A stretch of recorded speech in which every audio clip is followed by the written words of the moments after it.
Part 1. You will hear a telephone conversation between a customer and a shop assistant. First, you have some time to look at questions 1 to 3.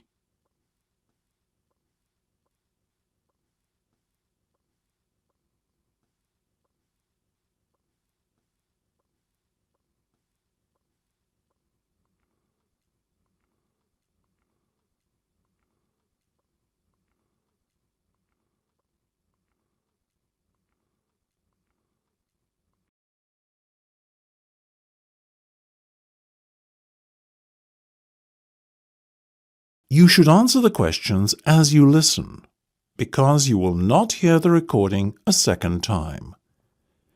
Listen carefully and answer questions 1 to 3. Good morning, Jenny's Suit Rental. Jenny speaking. How may I be of service? Hi there. My name is Max Jones. That's Jones. And I'm looking to rent a suit out for a special occasion. Certainly, Max. We charge a set fee for our services. You can either choose from our designer range and pay £50 to rent your suit out, or choose from our standard range at a cost of £25. So, what will it be? Oh, the first option, please, Jenny. £25, did you say? Unfortunately not. The designer range is twice that price. Oh, in that case, I'll take the second option. Standard, was that it? That's right. Now, before we go any further, may I ask how you intend to pay? Do you accept cheques? Yes, but only in exceptional circumstances. We prefer cash or credit card. Well, as I haven't got one, does this count as those circumstances? Yes, that'll be fine. Make it payable to Jenny's Suit Rental. Will do. Before listening to the rest of the conversation, you have some time to look at questions 4 to 10.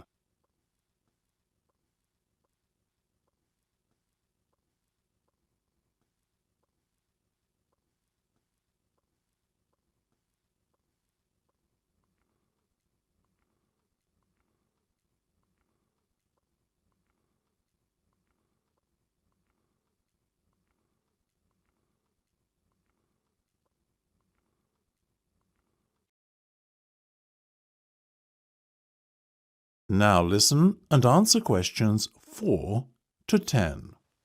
Now, Max, can I take your measurements, please, and a few details about what sort of suit you have in mind? Certainly. Let's start with the trousers then, shall we? What is your waist size and leg length?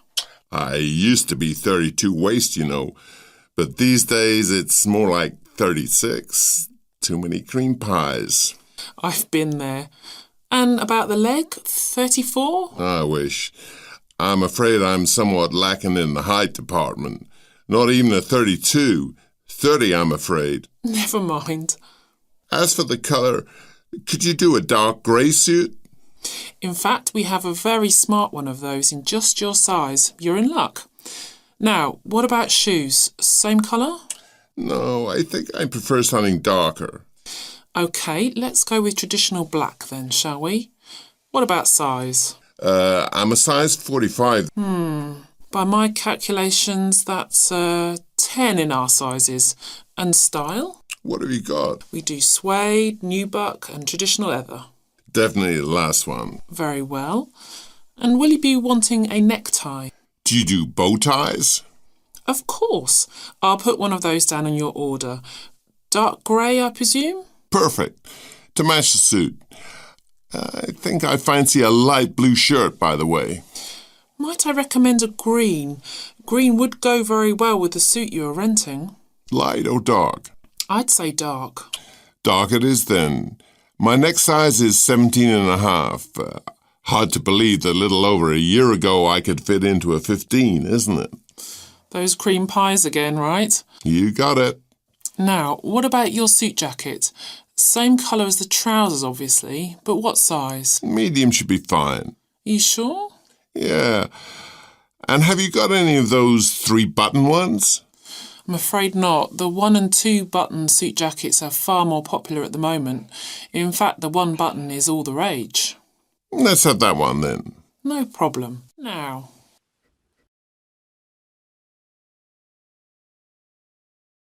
That is the end of part 1. You now have 1 minute to check your answers to part 1.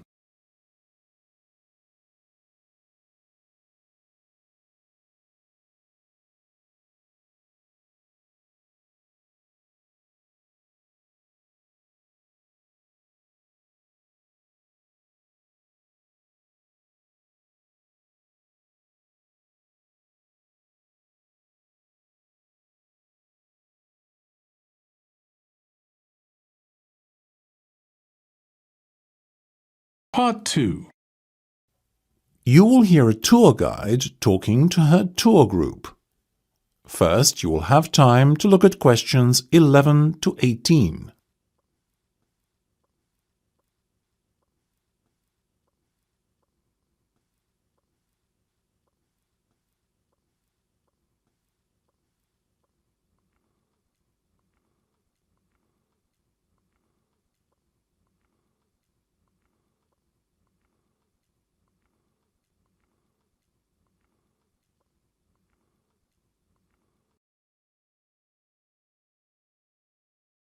Now listen carefully and answer questions 11 to 18.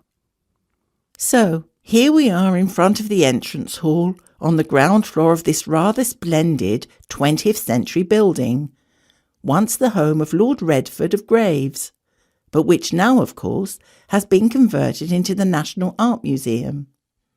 Now, look straight ahead towards the end of the entrance hallway to where it narrows. That door will take you into the main exhibition hall. Alternatively, if you take the first right, you'll come to the Modern Art section, and next to that is the Modern Art Studio, where you can see professional artists at work on their latest masterpieces. Fascinating! Taking a left off the entrance hallway, on the other hand, will lead you to the Classical Art section. If you look at the map on the entrance wall here, you will notice that there are 2 corridors running towards the back of the ground floor, one on the left and one on the right.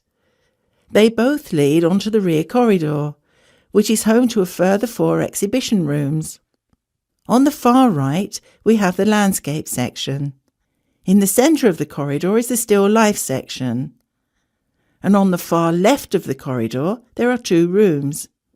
As you walk down the corridor towards them, the one on your left is the History of Art room, and the one opposite is the Digital Art room. Right, let's get started then, shall we? Before you hear the rest of the discussion, you have some time to look at questions 19 to 20.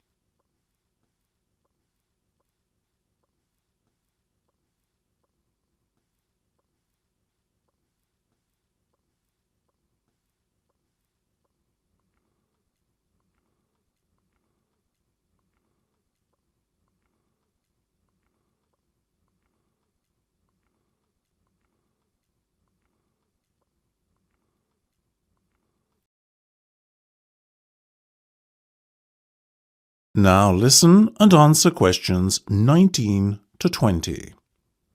Our first port of call will be the Digital Art room down at the end. This exhibition has been open little more than a month, but has proved hugely popular with visitors so far. It is an interactive exhibition space, and visitors are encouraged to touch and feel the exhibits to their heart's content. Though, of course, I shouldn't need to remind you that this is forbidden in the rest of the museum, as is the use of cameras, so please ensure that you do not take any pictures once you leave the Digital Art room. That is the end of part 2. You now have 30 seconds to check your answers to part 2.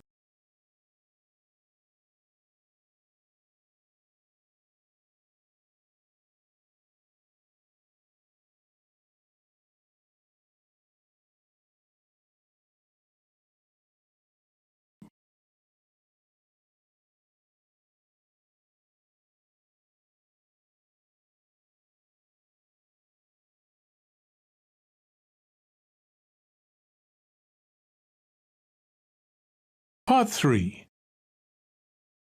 You will hear a discussion between 2 students and their teacher on a planned charity event. First, you have some time to look at questions 21 to 25.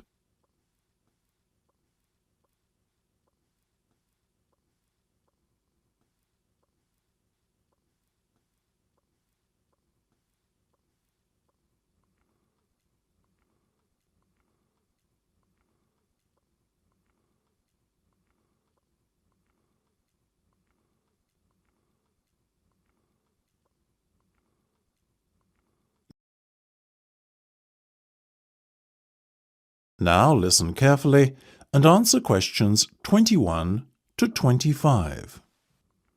So, are you making any progress with your plans for our annual charity event? I guess first things first, have you decided what charity it will be in aid of this year? We're thinking about Help the Children Africa, sir. Well, that's Mark's idea, sir, but I myself prefer a local charity called the Meals on Wheels. I'd have to agree with Laura on this one, Mark. After all, we're supposed to be giving back to the local community, and although helping African children is a very worthy cause, it's a little outside our remit. That settles it, I guess. Moving on from the beneficiary question, have you made a decision on what type of event it will be? Yes, we plan on doing something a little different this year. We're calling the event Balloonathon. Basically, we're going to offer balloons for sale to all the students. Balloons? I don't see where you're going with this. Why would they want to buy a balloon? Well, here's the thing. We don't actually give them the balloon. Instead, we'll write their name on it along with the special phone number, and then we'll release all the balloons into the air. When they fall to the ground, if a person finds one and rings a special number, then both he and the student who've bought the balloon will win a gift voucher. That sounds like an excellent idea, guys. Well thought out. This Balloonathon has a real novelty value attached to it, don't you think? Exactly what we said, sir. The only drawback is that the gas you put into the balloons is rather expensive. How much? About £20 per canister, and we'll need about 10. And how many balloons are you planning to blow up? Well, there are over 1,000 students in the school, so if even 1/3 of the students buy one, we'd need about 350 balloons. We've decided to order 500 so we don't run out. The good thing is we can return the canisters of gas if we don't use them, and the balloons aren't expensive, so there's no real risk of us spending a lot of money without getting a good return. You two have really thought this one out. I'm impressed. Before you hear the rest of the discussion, you have some time to look at questions 26 to 30.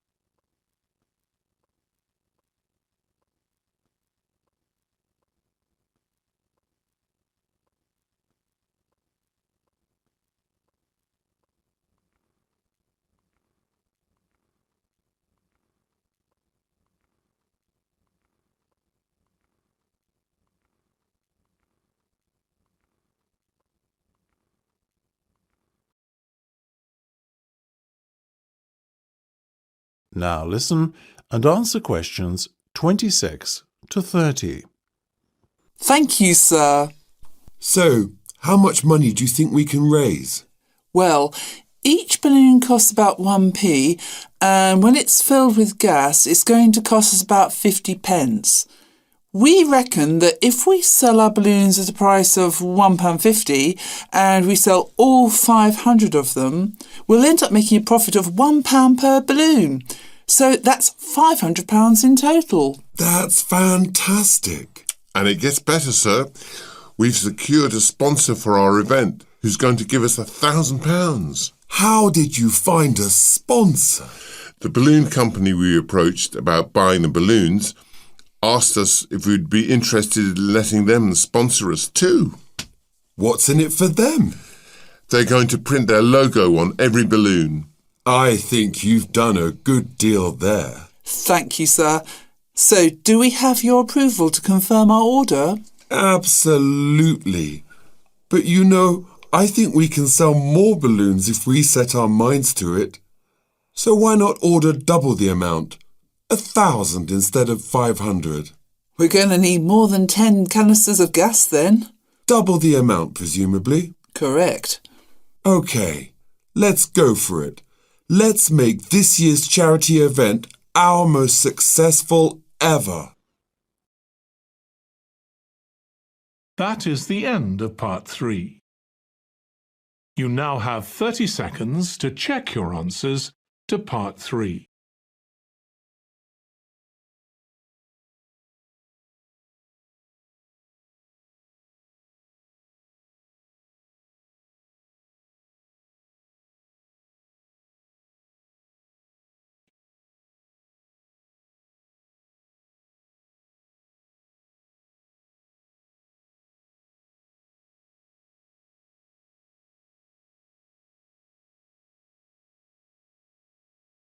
Part 4. You will hear part of a lecture about philosophy. First, you have some time to look at questions 31 to 40.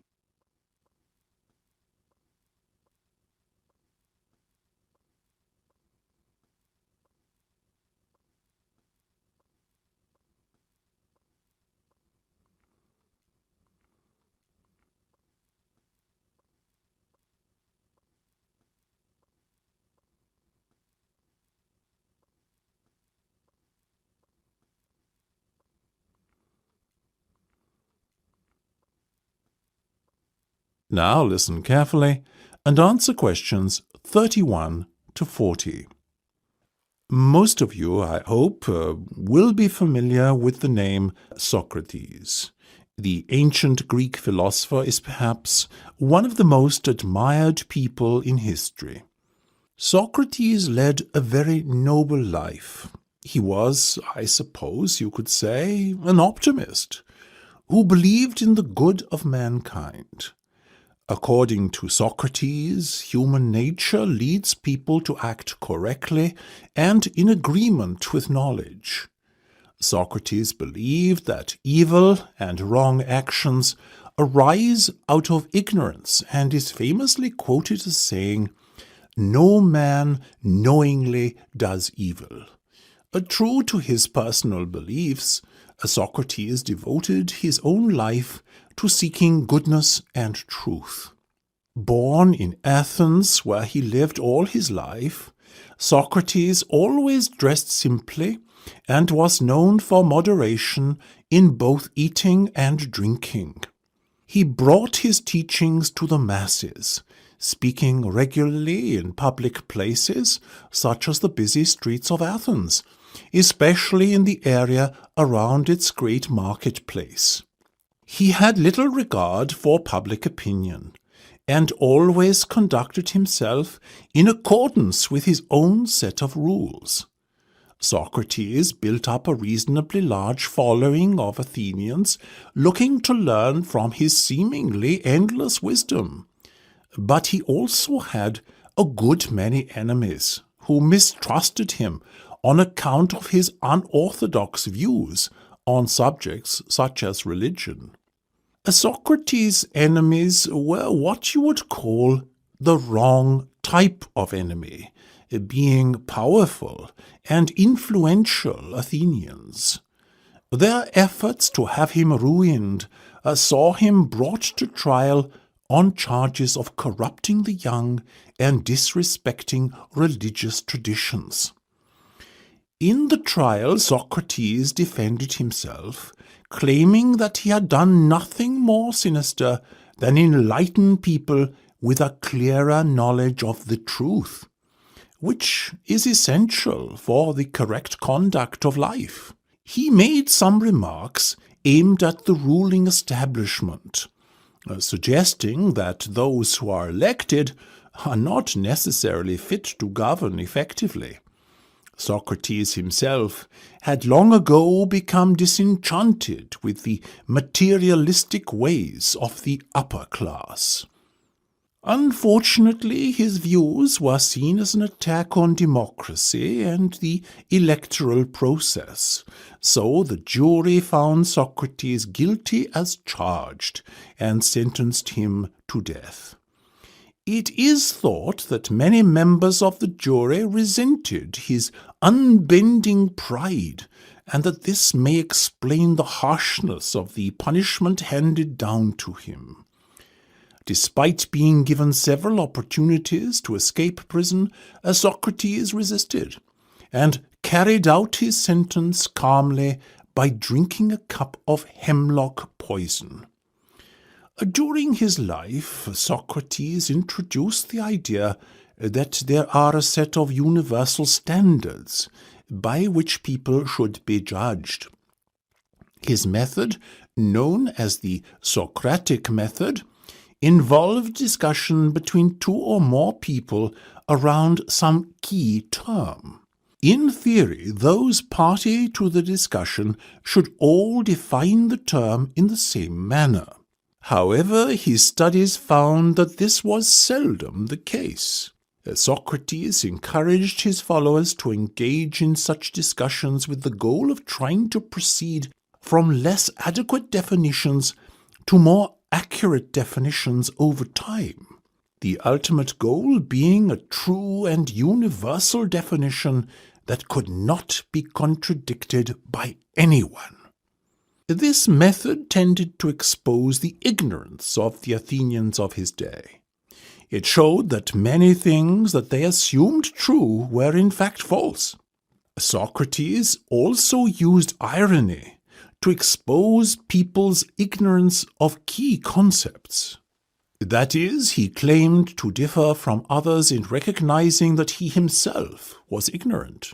His insistence on ignorance reminded other people of their own ignorance, but won him few friends in high places. That is the end of Part 4. You now have 1 minute to check your answers to Part 4.